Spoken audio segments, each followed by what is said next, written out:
না আমাকে পিসিআর টানা কানে বলে যাচ্ছে যে এই ছবিটা অরিন্দম দা আমাকে পিসিআর টানা ছবি বলছে যে একটা বড় ছবি এসেছে সেই ছবিটা দেখাও তুমি।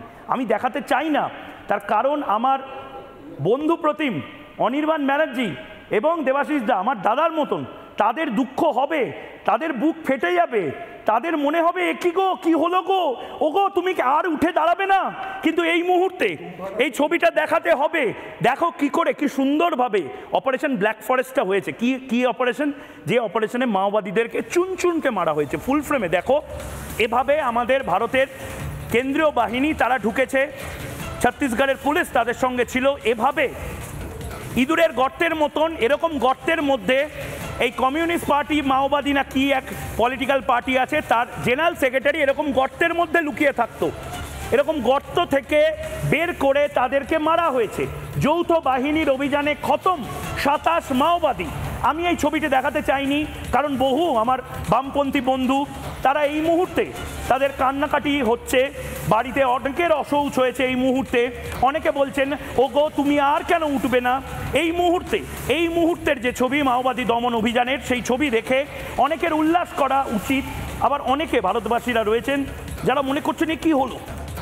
অরিন্দম আচার্য, এটাই নতুন ভারত। আমরা আনঅ্যাপোলজেটিক্যালি ন্যাশনালিস্ট এবং আমরা উদযাপন করি দেশের মধ্যেও যারা শত্রু তারা যদি এভাবে মারা হয় বা মারা যায়।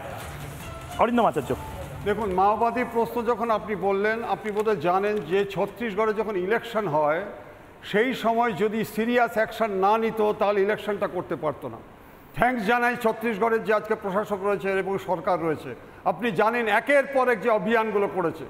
আমার প্রশ্ন হচ্ছে যদি আজকে ইলিগ্যাল হয় তাহলে আমরা তো নিশ্চয়ই জানি তার জন্য হাইকোর্ট আছে, সুপ্রিম কোর্ট আছে। আমরা এটাও জানি যে আমরা যেভাবে নাকি এই যে ছেলেটাকে মেরেছে 1 কোটি টাকা বাজে, 1 কোটি টাকা ছিল তার মুন্ডুর দাম। দিনের পর দিন সাধারণ মানুষের মৌলিক অধিকার, বাসটা পর্যন্ত চালাতে দিচ্ছিল না এবং সাধারণ মানুষ বাসে করে যাবে সেটা পর্যন্ত বন্ধ করেছিল, বাস ড্রাইভারকে হত্যা করে দিচ্ছিল তারা। আপনি জানেন ইনকাউন্টার কথার অর্থটা কি? ইনকাউন্টার হচ্ছে সামনাসামনি যুদ্ধ। সেই যুদ্ধের মধ্যে আমিও মরতে পারি, তারাও মরতে পারে। এই অস্ত্রগুলো কে দিয়েছে? আপনি আমাকে বলুন যে অস্ত্রগুলো সিজড হচ্ছে সেই অস্ত্রগুলো কে দিয়েছে? অরিন্দম দা, এই যে অস্ত্রগুলো দেখছেন, এই যে ন্যাকামোটা চলে না, ও মা ওদের কাছে কিছু থাকে না গো, ওরা আসলে মানবাধিকার কর্মী, ওরা আসলে মানবতার জন্য করছে। এই অস্ত্রগুলো দিয়ে কি মানবাধিকার আন্দোলন করছিল তারা?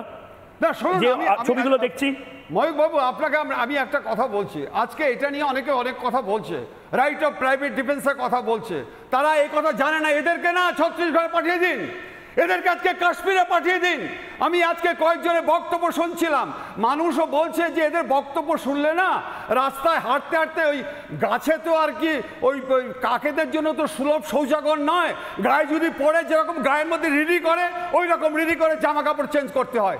এইরকম ভাবে আজকে মিস্টার মোদি, যে মোদি আজকে আমি একটা শেষ করছি একটা কথা বলে। সারা পৃথিবীতে আজ পর্যন্ত মিস্টার মোদি সারা পৃথিবী 20টা দেশের মধ্যে থেকে আজকে বেস্ট অ্যাওয়ার্ড পেয়েছে। তার মধ্যে 9টা হচ্ছে গিয়ে মুসলিম কান্ট্রি।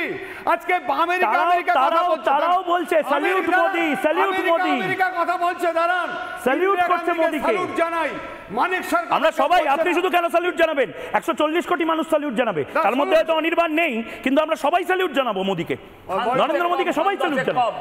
140 কোটি থেকে খান 10 কম হবে। হ্যাঁ 2 কোটি না, আমি বলছি 2 কোটি আজকে বলুন না, নোটার থেকে কম হবে। আমাদের ইন্দিরা গান্ধীকে স্যালুট জানাই, উনি যা করেছেন। কিন্তু আপনি এটা বলুন, সিন্স 1971 এর পরে আমরা ভারত কি পেলাম? আমরা যে এনিমি প্রপার্টি ডিক্লেয়ার করেছে দিনের পর দিন, আজকে যেভাবে নাকি অনুপ্রবেশকারী ভারত কি আজকে ধর্মশালা? ভারত কি ধর্মশালা? ঠিক যে আজকে দিনের পর দিন ধরে ঘুরে যাচ্ছে। শুধু না অনুপ্রবেশকারী নয়, তাদেরকে যারা শেল্টার দিচ্ছে, যে রাজনৈতিক নেতা বৃন্দ আজকে তাদের শেল্টার দিচ্ছে, তাদের অ্যাকশনকে, তাদের বিরুদ্ধে কিন্তু আজকে ইন্ডিয়া গভর্নমেন্টকে সিরিয়াস অ্যাকশন নিতে হবে। আজকে সিঁদুর কথাটা বলছেন, সিঁদুরের পরিবর্তে হচ্ছে বারুদের গোলা। বারুদের গোলা দিয়ে পাকিস্তানের 100 কিলোমিটারের ভিতরে ভারত স্বাধীনতার পরে এই প্রথম আজকে অ্যাকশন করে। আজকে ভাই পাকিস্তানের আজকে সেনা প্রধান এবং প্রধানমন্ত্রী বাংকারে গিয়ে লুকিয়েছে কেন?